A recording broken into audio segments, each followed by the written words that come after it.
Hoje nós vamos dar prosseguimento aos conteúdos do nono ano, que já adentramos, chegamos na fase do século XXI, exatamente isso, chegamos no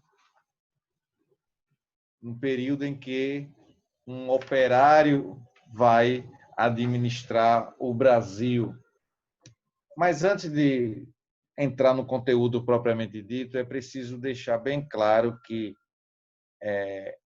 fazia muito tempo que não era eleito um candidato que não tinha tradição política, ele não vinha de família influente, não tinha exercido, não tinha estudado, não tinha feito nenhum curso superior, tinha vindo das classes mais populares, menos favorecidas.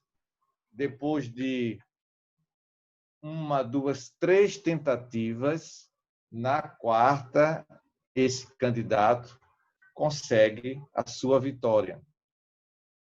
O candidato que eu estou mencionando, que é o governo dele, é o motivo da aula de hoje, é Luiz Inácio Lula da Silva, não é? Que vai concorrer nas eleições de 2002, vai vencê-la contra José Serra e vai tornar-se presidente do Brasil. Mas antes de se tornar, de se candidatar e passar pela eleição e vencer, obter a vitória nas eleições, ele vai precisar fazer uma aliança. Aliança essa que gerou uma polêmica muito grande. Por que polêmica, professor? Porque ele se uniu, colocou na vice-presidência da sua chapa, articulou toda a colocação desse nome, desse grande empresário chamado José Alencar. Esse empresário da celulose, José de Alencar da celulose, mineiro, e vai colocá-lo como vice-presidente. Acredita-se até hoje que a colocação dele foi uma estratégia, né, para atender, depois da sua vitória, atender ao mercado. O mercado via Luiz Inácio Lula da Silva, com muita desconfiança. E ele, tendo o vice José de Alencar, poderia realmente amenizar essa desconfiança, diminuir essa desconfiança. E foi o que realmente aconteceu. Ele vence as eleições, coloca também um nome que não era muito esperado, não é? Nomeia para o Banco Central a figura de Henrique Meirelles, um executivo que tinha passagem por diversos bancos, que de fato agradou ao mercado financeiro. Trouxe uma repercussão muito positiva e Lula vai pôr em prática o seu governo, como grande líder do Partido dos Trabalhadores, um dos fundadores do partido, na verdade, e vai pôr em prática a Bolsa Família, Fome Zero, vai ter um programa Brasil Alfabetizado, já no segundo governo dele, vai manter alianças, com diversos países, vai receber premiações em várias universidades do mundo, vai ser um governo que vai começar a lançar o Bolsa Família, vai ser um governo que vai alcançar grande popularidade, vai ser criada uma expectativa muito positiva, os números da inflação também serão números favoráveis no seu primeiro mandato. Enfim, vamos começar. Enfim, foi um governo muito bom nesse primeiro mandato dele. Tem o primeiro mandato e tem o segundo mandato. Já que a emenda da reeleição havia sido aprovada lá em 1997. durante o governo de FHC. Pois bem, 323. Diante desse quadro, eleições de 2002. Diante desse quadro, e com o FHC tendo exercido 2 mandatos, não podendo, portanto, candidatar-se novamente, o quadro sucessório no Brasil apresentava-se instável. As eleições de FHC demonstraram a polarização na disputa. 2 pontos. De um lado, o PSDB, não é, que é um desmembramento do PMDB, mas que com o plano real e as 2 vitórias de Fernando Henrique pelo PSDB, tornou-se o partido muito forte, um partido nacional, né? Um partido que representava centro-direita. E, do outro lado, o Partido dos Trabalhadores, representando a esquerda. Lula, principal referência da oposição, como eu falei, né, já havia sido derrotado em 3 eleições, 89, 94 e 98. Dominava as pesquisas de intenções de voto, mas também tinha um alto índice de rejeição, o que se tornaria um problema se as eleições fossem ao segundo turno. O fato de Lula ter disputado 3 eleições e ter perdido as 3, além do preconceito social por ser um metalúrgico e ter vindo do Nordeste brasileiro, dificultava a sua candidatura. Não é? Então, numa jogada que eu já antecipei aqui, ele escolheu seu vice, José de Alencar. Sabia que ele teria que dar uma resposta. Então, as outras 3 eleições serviram de lição para ele. Então, o caminho que ele estava percorrendo agora era um caminho diferente. Então, aprendeu a lição e foi trilhar um caminho diferente e obteve êxito, obteve a vitória. Vamos prosseguir aqui, não é?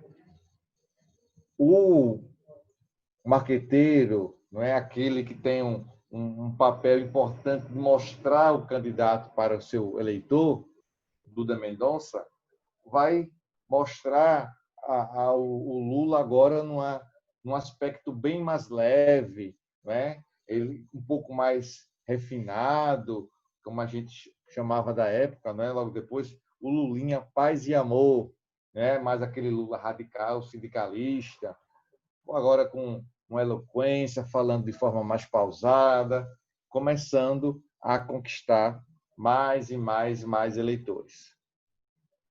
A estratégia do PT foi tornar a imagem de Lula mais leve e aceitável na sociedade, afastando do estereótipo de sindicalista e radical. Dessa forma, aproximou-se do empresariado brasileiro, formando uma aliança com o Partido Liberal. E tinha como seu vice José de Alencar, que pertencia ao PL e era senador e empresário. A disputa entre José Serra e Lula começou leve e sem ataques, com o PT propondo mudanças nas políticas econômicas e um projeto de desenvolvimento econômico com melhor distribuição de renda. O PSDB, por seu lado, construía a imagem de José Serra, ressaltando a forte experiência adquirida quando foi ministro da Saúde do governo FHC, que, diga-se de passagem, ele conseguiu se destacar como ministro da Saúde, apesar de ser, não é, economista. A sua formação, por formação, ele é economista, José Serra. Depois foi prefeito de São Paulo, foi governador de São Paulo. Nas pesquisas, as eleições caminhavam para uma fácil vitória de Lula. José Serra não tinha se consolidado. No segundo turno, Lula venceu com 61% dos votos válidos, contra 39% de José Serra, e se tornou o primeiro presidente do Brasil de origem operária e sem diploma universitário. Não é? Aquilo que eu já abordei inicialmente. Vamos agora nos aprofundar no primeiro mandato de Lula.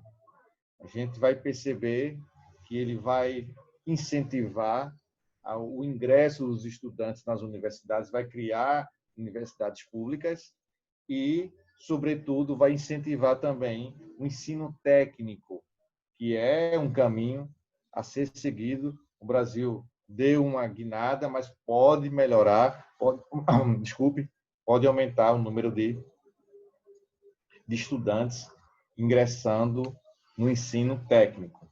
Pois bem, temos aí a era Lula, 2003 a 2010. Um operário presidente.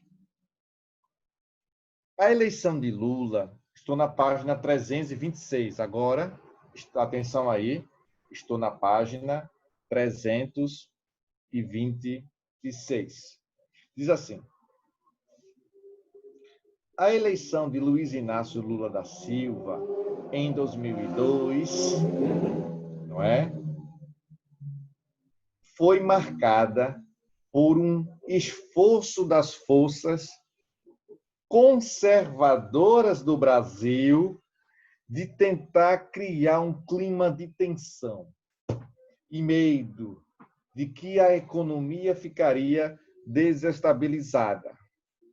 Governar com a mídia, empresários e o capital financeiro externo contrários era difícil. E a economia ameaçava entrar em crise. Então, no início do governo de Lula, dou uma pausa para explicar essa situação, havia um momento de expectativa gigantesca. Desde os populistas lá, do governo populista da década de 60, que nós não tínhamos um presidente com esse viés de pensamento. Que viés é esse, professor? Com viés mais à esquerda, para atender a classe menos favorecida. E é isso que ele vai fazer, não é? O foco do governo Lula se voltou para projetos de desenvolvimento econômico e inclusão social. Preste atenção aí no serviço, por favor, meu querido e minha querida. Havia também a preocupação, prosseguindo aí, 326. Havia também a preocupação com a agilização do real, inclusão educacional, como a criação do programa Universidade para Todos, o ProUni, aquilo que eu acabei de falar, abrindo vagas para estudantes de escolas públicas no ensino superior privado, com isenção fiscal para essas instituições.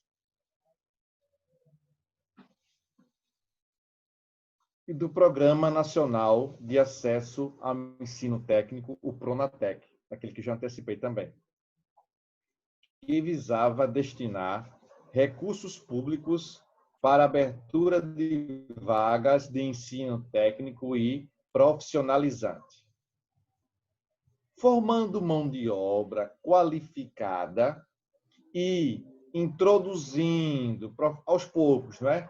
Introduzindo profissionais no mercado de trabalho e também Vale salientar um maior investimento na região Nordeste, para que o Nordeste pudesse, então, dar um salto no seu desenvolvimento. E isso vai ocorrer, não é?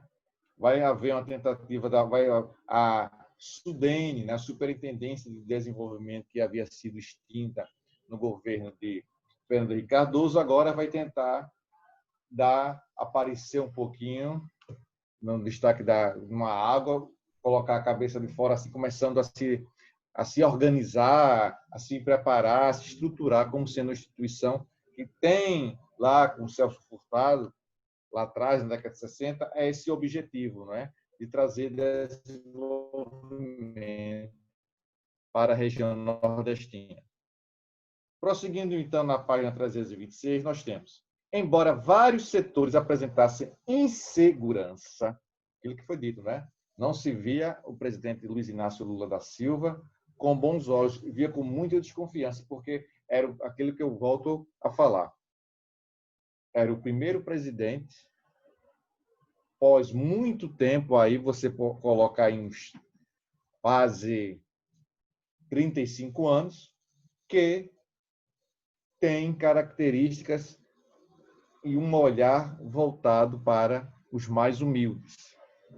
Então, não se sabia que tipo de situação, tinha-se medo que ele fosse implantar um regime socialista, mas isso não vai acontecer.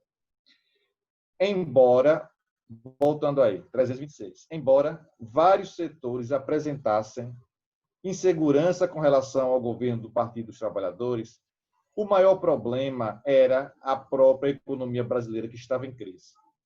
O real se desvalorizou em frente ao dólar e a inflação retornava. E a sociedade brasileira perdia poder de consumo. Para acalmar a situação econômica e popular, Lula tomou duas medidas centrais, que fizeram com que, para acalmar a situação, voltando a falar, viu? Para acalmar a situação econômica e popular, Lula tomou duas medidas centrais que fizeram com que o governo se consolidasse. As medidas foram: primeiro, nomeação de Henrique Meirelles para presidente do Banco Central. Ponto. Não, vírgula. Já que havia tido cargos executivos e de confiança em diversos bancos. Isso acalmou os ânimos, acalmou no mercado, mas gerou disputas dentro do PT.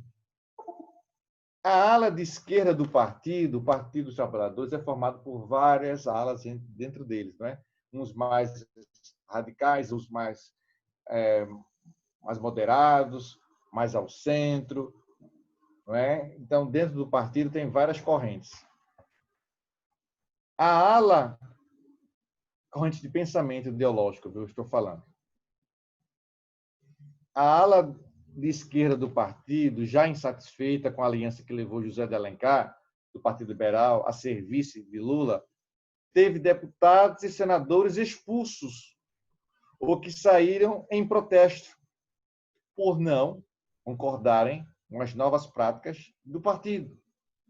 Lula lançou uma carta aberta ao povo brasileiro, reafirmando um governo democrático, amplo e comprometido com a inclusão social.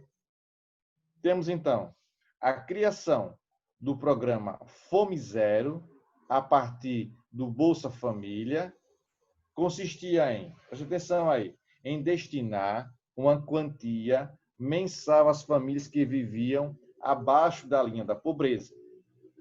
O início se deu no Piauí, nas cidades de Guaribas e Acauã, consideradas as mais pobres do Brasil. Cada família receberia R$50.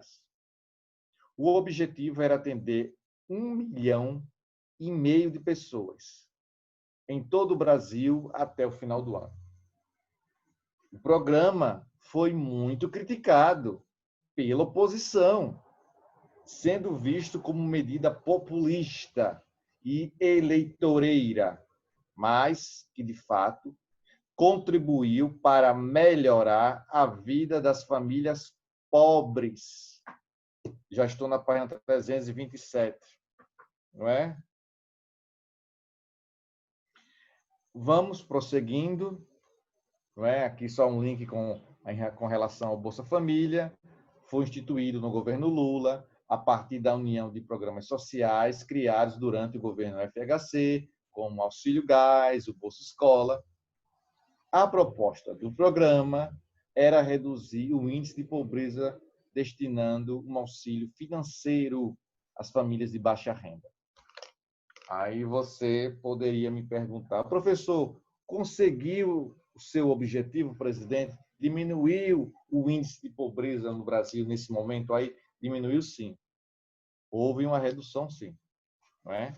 Houve méritos nisso aí. É bem verdade que não foi um descoberto da lâmpada. Havia uma junção de outros programas sociais já criados durante o governo de FHC, só que durante o governo Lula houve uma ampliação desse programa. Houve uma ampliação. Continuando na página 327, nós temos o fortalecimento do Mercosul e dos países em desenvolvimento. Este é o subtítulo. A política externa desenvolvida pelo presidente teve grande destaque.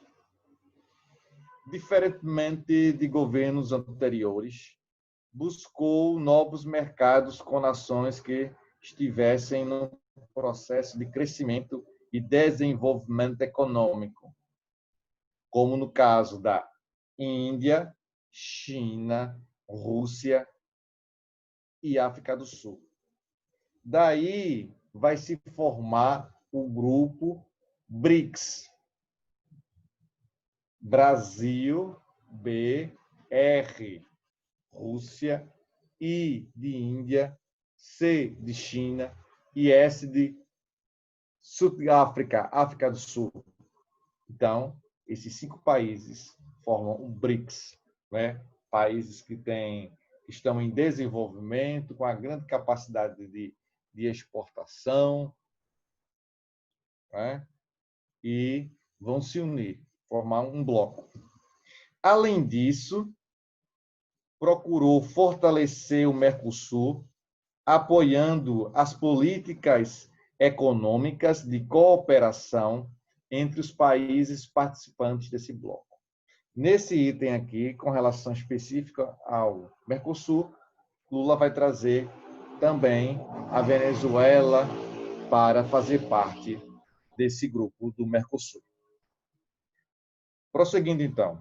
O Brasil se destacou também no G20, Fórum de Cooperação Internacional em temas econômicos e financeiros, do qual fazem parte 19 países emergentes e desenvolvidos e a União Europeia. Devido às suas ações de combate à fome e de erradicação da miséria e a redução do número de analfabetos e a mortalidade infantil. 328, nós temos aí já o segundo mandato de Lula, não é? E ainda no primeiro mandato, 328, seguindo sua política externa de soberania e defesa dos países em desenvolvimento, algumas ações merecem ser destacadas, não é? O Haiti passou por um terrível terremoto em 2004 e o Brasil deu apoio financeiro e estrutural. Inclusive, na questão da erradicação, quase que não saía, da pobreza também no Haiti, vai ajudar, além do apoio financeiro, estrutural, liderando a missão da ONU. Inclusive, tropas saindo aqui do Nordeste, para manter a ordem e proteger o povo haitiano. Já no segundo mandato de Lula, não é, mesmo com algumas críticas da ala mais radical,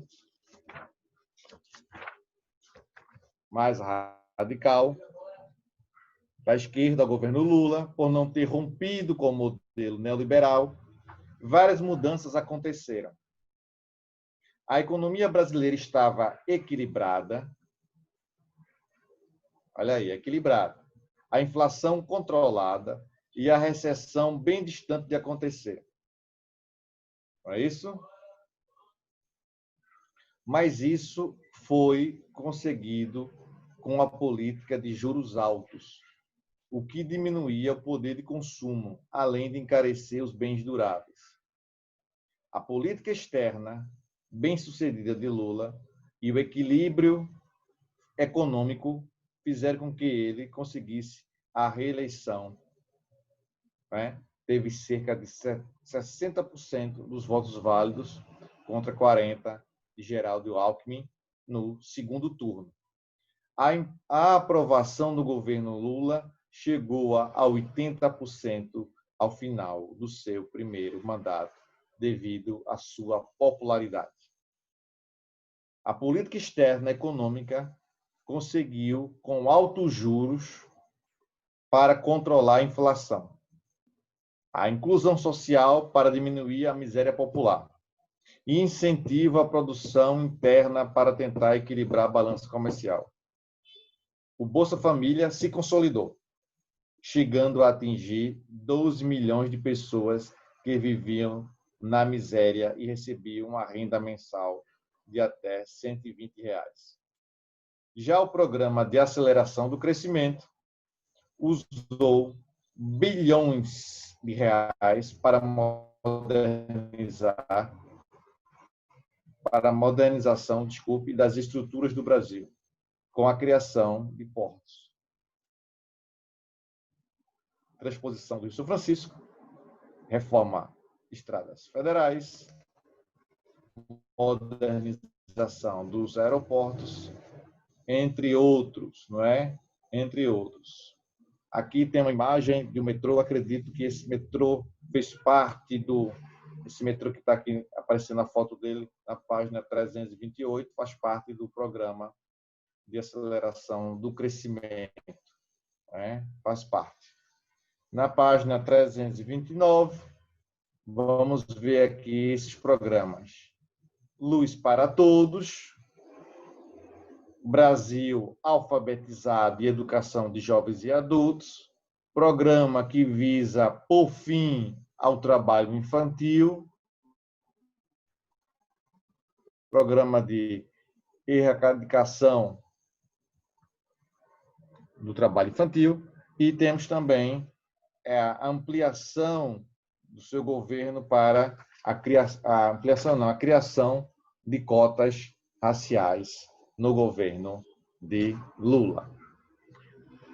Temos o fim do governo Lula e ele indica a ministra da Casa Civil, Dilma Rousseff, para a presidência da República. E ele indicou e ela vai conseguir obter vitória.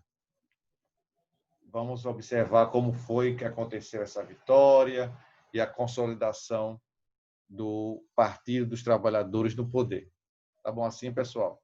Então, chegamos aí ao final do segundo mandato do governo de Lula e vamos iniciar na próxima aula o governo de Dilma Rousseff.